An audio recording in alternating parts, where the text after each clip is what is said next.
Hello, আসসালামু আলাইকুম।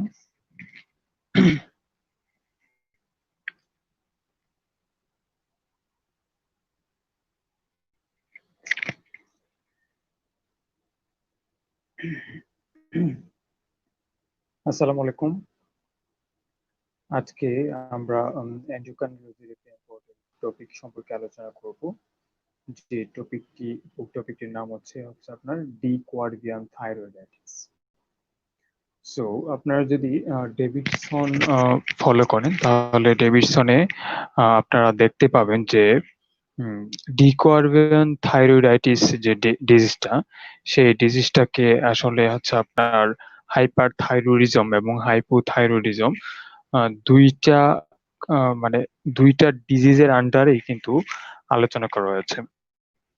যদি ডেভিডসনের বক্সগুলো আপনারা চেক করেন তাহলে দেখতে পাবেন একটা বক্সের মধ্যে আপনার ডিকোয়ারভিয়ান থাইরয়েডিসকে হাইপারথাইরয়েডিজমের মধ্যে বলা হয়েছে এবং আরেকটা বক্সের মধ্যে ডিকোয়ারভিয়ান থাইরয়েডিসকে কি বলা হয়েছে, হাইপোথাইরয়েডিজমের অংশ হিসেবে বলা হয়েছে।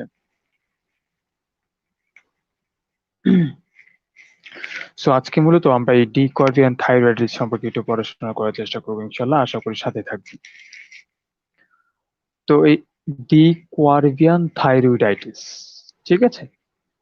সো নামটা যদি আমরা ফলো করি তাহলে এই নামের মধ্যেই একটা আমরা ইনফরমেশন পেতে পারি যে de Quervain thyroiditis means there is a some things inflammations in the thyroid.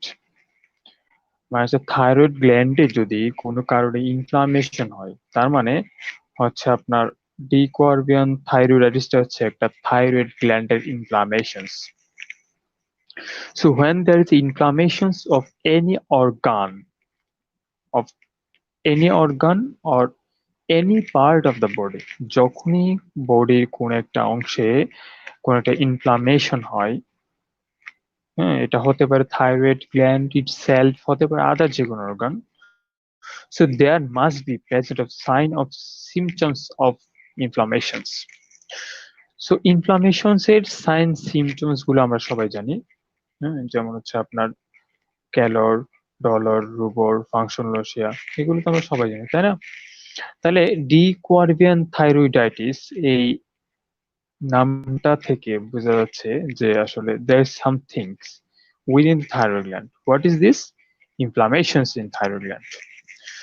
So when there is inflammation in thyroid gland, so there must be some sign of inflammations. ঠিক আছে? সো আমরা জানি যে ইনফ্লামেশনস এর দুই ধরনের সাইন থাকে। একটা হচ্ছে আপনার local organ oriented sign symptoms and systemic sign symptoms. So in case of decurvant thyroiditis, so this is the inflammations of thyroid glands. So some inflammations are localized within the thyroid glands. Right? So inflammations in thyroid gland are manifested as first manifestation কি হবে? First manifestation of pain in the thyroid gland. So when is a painful thyroid gland, or there is a neck pain or pain that originate from the neck that may be radiate to the jaw or surrounding structures, and this pain is aggravated by movement of the neck, talking, swallowing and deglutations. So যখনই হচ্ছে আমার thyroid গ্ল্যান্ডে কোনো একটা ইনফ্লামেশনস হবে, so first manifestation will be the pain of the thyroid gland. So painful thyroid gland যদি থাকে এবং এই পেইনফুল থাইরয়েড গ্ল্যান্ডের কারণে এখানে হচ্ছে আপনার কোনো একটা পেশেন্ট যখন এই পেইনফুল থাইরয়েডাইটিস নিয়ে আসবে, তখন সে কথা বলতে পেইন হবে, ঢুক গিলতে পেইন হবে, even basic movement of the neck can causes pain, and this pain has a typical features that this pain will be radiate to the axilla or jaw. জতে চলে যেতে পারে অথবা ওই পাশে নেকে এন্ড এক্সিলা পর্যন্ত এই পেইনটা যেতে পারে। So the second most important findings of the Quervian thyroiditis will be swelling. So there, do it is a thyroid inflammations. So the swelling must be in the thyroid gland. So thyroid swelling. So whenever there is a painful thyroid swellings, there will be a differential diagnosis is subacute thyroiditis or Quervian thyroiditis. So what is this? So Quervian thyroiditis is a painful thyroid conditions which is typically or classically manifested by painful thyroid swellings that causes difficulty in deglutition, choking, and movement of the neck. Okay, so if we try to know what will be the causes of Quervian thyroiditis, we can understand or memorize this cause with some simple mnemonics called AMC. So most of us know that AMC stands for Australian Medical Councils. So here, to remember the causes of Quervian thyroiditis, we can use these mnemonics for Quervian thyroiditis is AMC. A for adenovirus infections, M for mumps virus infections, C for Coxsackie virus infections. So adenovirus infections, mumps infections, Coxsackie virus infections causes the inflammations of the thyroid gland that cause typically manifested as a painful thyroid swellings. So after adenovirus, mumps and Coxsackie virus infections, there will be painful thyroid swellings. The first differential diagnosis will be this Quervian thyroiditis. Not only inflammations or infections, there may be other cause as well. Some author believes that in spite of the inflammations, in spite of the viral infections, some drugs can causes Quervian thyroiditis as well. So this is an important concept for exam like interferon alpha and lithium. Interferon alpha and lithium can causes painful thyroid swellings or Quervian thyroiditis. So in a nutshell, we can say that the causes of Quervian thyroiditis will be the mostly viral infections. Which virus? AMC, F for adenovirus, M for mumps virus, C for Coxsackie virus, and some drug itself as well. So what will be the drugs?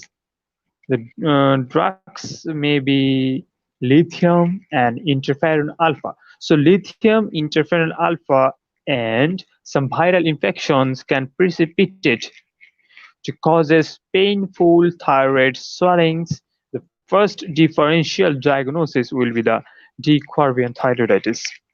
Okay, so what's happened? So why it's important for us and why it is classified or categorized or discussed in the both headings of hyperthyroidism and hypothyroidism. It's important for us to understand clinically for practical life and as well as exam purpose.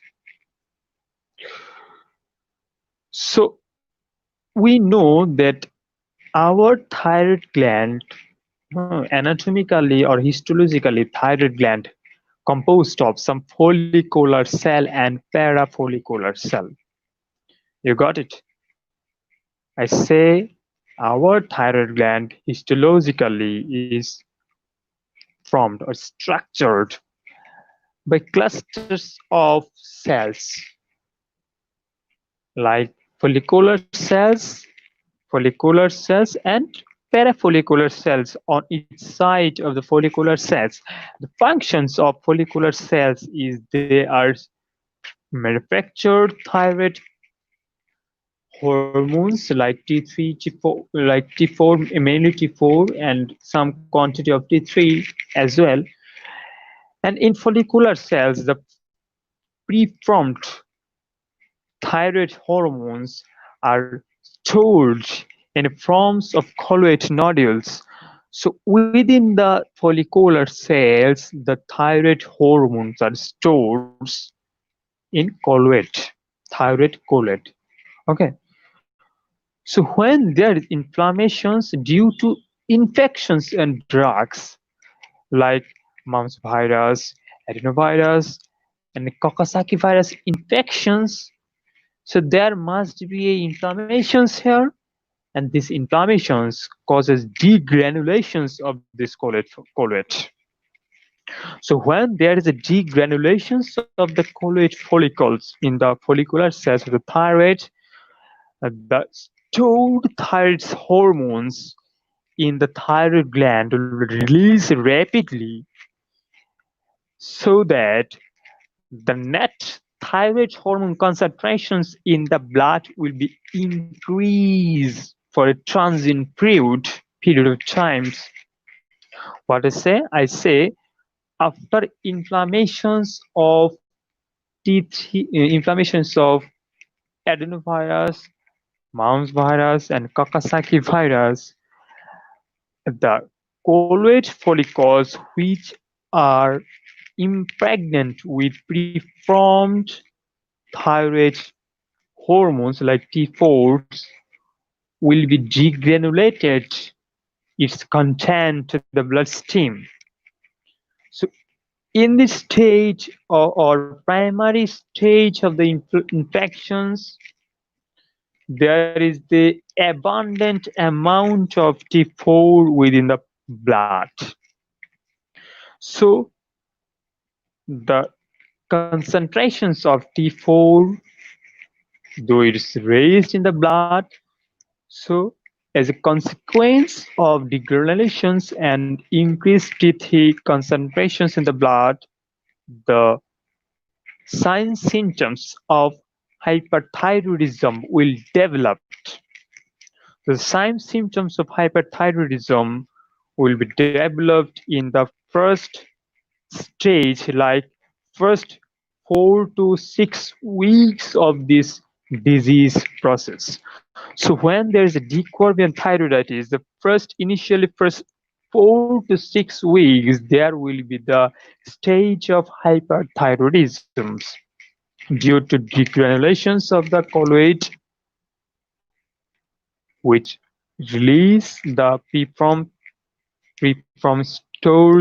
storage forms of thyroid within the bloodstreams that causes T3, T4 concentrations will be increased in the blood. For the consequence of these, there may be a hyperthyroid state. So the first and foremost important things is that the dequervant thyroiditis, the painful thyroid swellings in the first stage of these infections and inflammations, there are the degranulations of the thyroid follicles that cause hyperthyroidism for first 4 to 6 weeks. So in this time or period, if we test the people or person biochemical laboratory test, we found that the blood T3 and T4 level will be increased. Okay, T3 and T4 level will be increased. So in response of T3 and T4, the TSH level will be reduced or normal. Reduced or normal.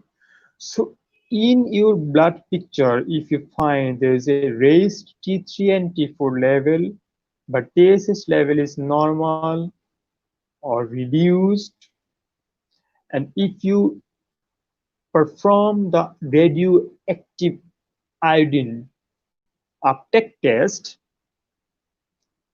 no radio no radioactive iodine will be affected by the dequerbian thyroiditis conditions, in dequerbian thyroiditis conditions, but the thyroid gland itself, because thyroid gland are not responsive as well for formations of new thyroid globule.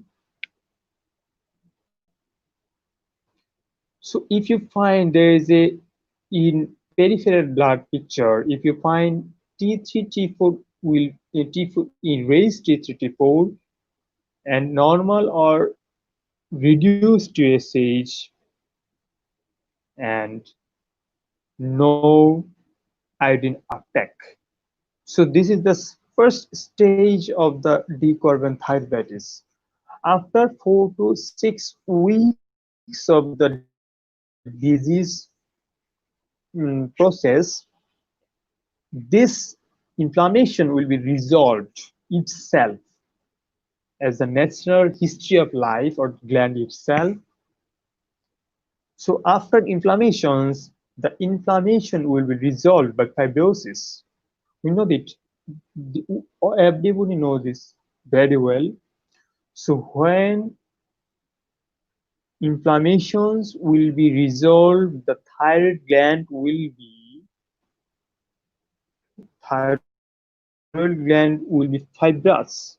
The fibrosis is the end product of the total inflammatory process of the dequerbian thyroiditis. So after 4 to 6 weeks of hyperthyroid stage, the thyroid inflammation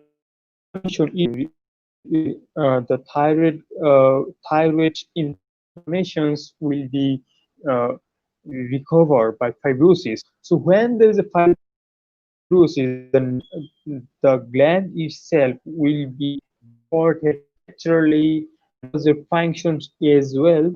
So after 4 to 6 weeks of hyperthyroid stage, the gland itself will be fibrosis, and for the next 4 to 6 months, this thyroid gland will not be able to produce any thyroid hormone itself, because the thyroid gland itself are fibrous globally. So the last stage of dequerbian thyroiditis, there will be the hypothyroidism. They will, reactive due to the reactive fibrosis of the gland itself. So the nutshell, we found that when a person come to you with the features of painful neck swelling, initially initially after viral infections or some drugs, the viral infections like adenovirus, mouse virus, and coccus virus itself, and drugs, interferon alpha, and lithium.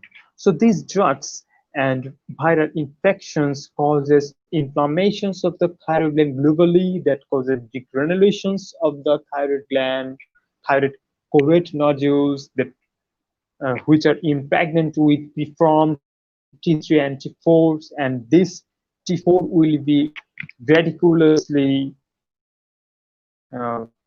released in the peripheral blood streams, and that causes symptoms, cluster of symptoms like hyperthyroidism or thyrotoxicosis, which will be probed by biochemical investigation as well. So biochemical tests like uh, thyroid function test, you find this people has raised T3 and T4 in the blood, peripheral blood, and PSH may be normal or reduced, but thyroid iodine uptake will be reduced because the gland are not able to uptake the thyroid, uptake the iodine itself to produce new thyroid hormone, because the gland itself is in the inflammatory state.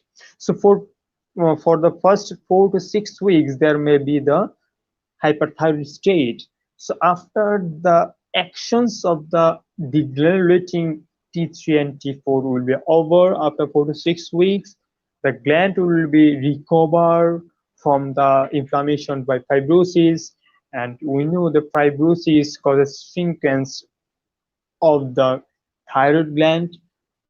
So as a net effect, the net fibrosis causes hypothyroidism because the thyroid hormone, so because the thyroid gland cannot able to produce the new thyroid hormone because the gland is fibrotic. So what will be the so if we try to understand the disease process and treatment protocol, so you need to uh, um, understand that if in first stage of thyroid decurvant thyroiditis, the first 4 to 6 weeks causes hyperthyroidism. So in this stage we can use antithyroid drugs, and next 4 to 6 weeks causes hypothyroidism. In this stage we can use thyroxine hormone as well, and steroid is a useful drugs for these conditions. So thank you for having me. Assalamu alaikum.